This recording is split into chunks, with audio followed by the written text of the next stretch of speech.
Oh, landmines and jellyfish. Welcome back to Knives, I guess. And do you guys remember Sobe? That stuff was amazing. Late stage capitalism took away my lizard milk. I'm still upset about it, I'll be honest. But anyways, TEMUGEDDON is upon us. And this is episode 6 of the Temu edition of the Superbudget Showdown. And of course, this is my personal quest to find the best knife I can find for $15 or less. As always, the ground rules are it's got to be $15 or less. It's got to have a locking mechanism. It's got to have a pocket clip, and that pocket clip's got to be a tip-up carry. And of course, the locking mechanism is for safety, and the tip-up carry is to give it the best chance you could possibly have of being a good knife for me. And the wife picked almost all these out. She had a lot of fun doing that, but those 4 requirements make life kind of hard. She had to scroll for an hour, sometimes more, to find each one of these. And some clones may show up. It's Temu. I sent back everything that I could identify as a clone when it got here, and we just ran out of time and couldn't keep sending them back, so I did what I could. If they show up, I apologize. Interestingly enough, last week we found out that this is a clone of a rush deer knife. They cloned a $17 knife for this.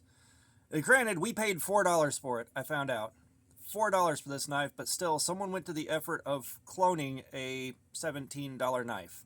That is mildly impressive, I'm not gonna lie. Ugh, man, it's like driving across the country to go to Arby's. Why?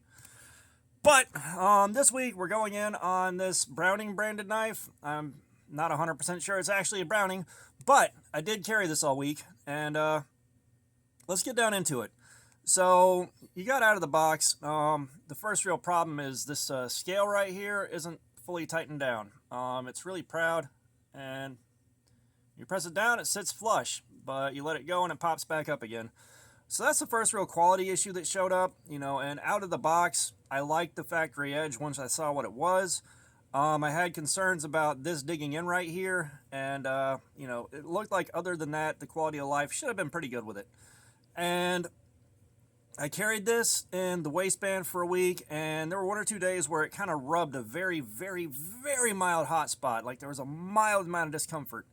So I kept thinking, this is going to get dinged for that, but then didn't really happen again. It was very comfortable on the days that I didn't have just slight rubbing on it.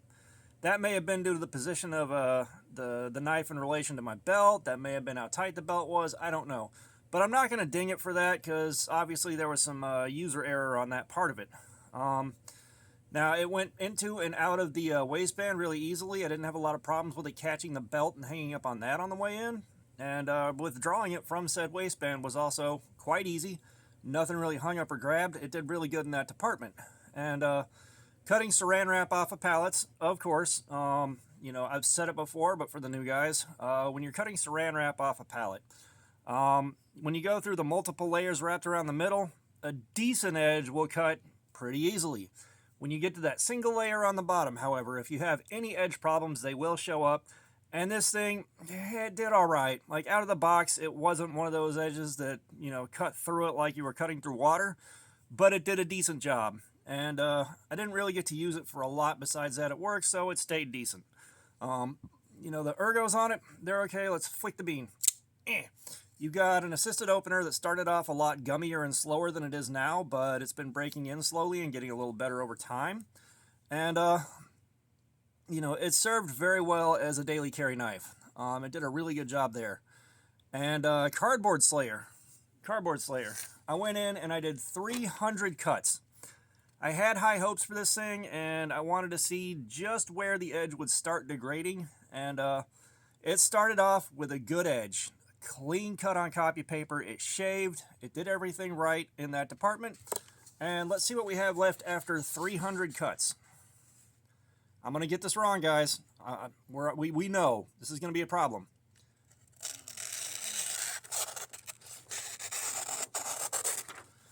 Now you can see where edge problems are definitely evident now. But those edge problems didn't really start showing until I got past the 250 mark. Up to around 250, it was still cutting and slicing smoothly like a nice tight edge should. So it took a lot of work to get it to start showing problems. Let's compare it to this dude right here.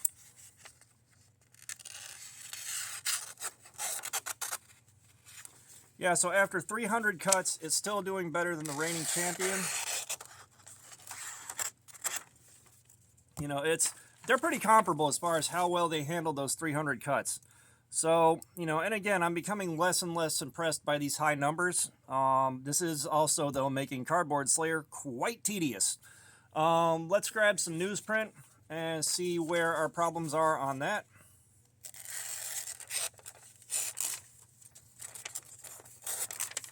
See, I told you I was going to get it wrong, guys. You wouldn't listen. No.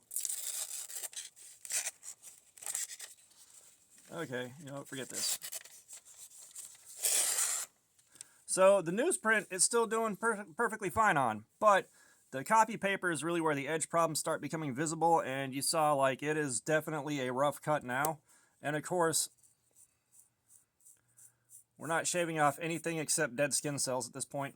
So this thing did surprisingly well. Like, I had reasonably high hopes for it, and it met expectations.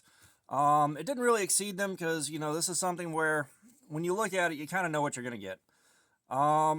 Doing the Cardboard Slayer thing, there was like a little tiny hot spot here that started showing up after about the first 150 or so cuts.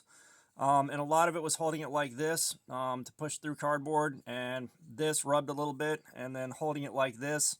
A little bit of rubbing right here, but nothing too crazy. You know, that was hammer gripping and pushing through a ton of cuts in very, very short order. So, the question is, where does this thing stack up against the rest of the field? And I think this thing is going to take first place. So we're going to bump this over to the side, bump this, bump this, bump this, and this is going to take first place.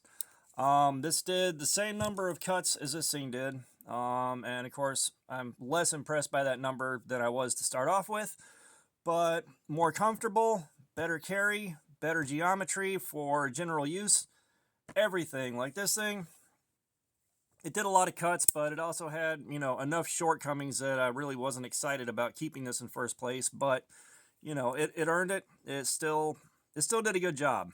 I'm not a huge fan of this thing. It's got a face only a flea market could love, but still. It did a lot of cuts. So this thing takes first place from it. And this had the fewest issues so far out of anything that I've carried. By a lot. You know, this thing, crazy hot spotting. This thing, pocket clip. This thing, bad hot spotting on top of the issues with build quality. And of course, this thing, it's garbage. It's garbage. I think I was supposed to get vaccinated against it, and I didn't. And now I feel gross and need a shower. But that is where we landed with episode 6 of the Temu Superbudget Showdown. Words are hard. But hopefully you guys have enjoyed following along with this. Hopefully you enjoy following along with the next 4 before we find our grand champion and separate out the cream of the crap. And all that being said, thanks for looking at my crap. Subscribers, you guys keep showing up. I love it. I am also humbled by it. Comments, I love some feedback. Let me have it. And all that being said, y'all have a nice day.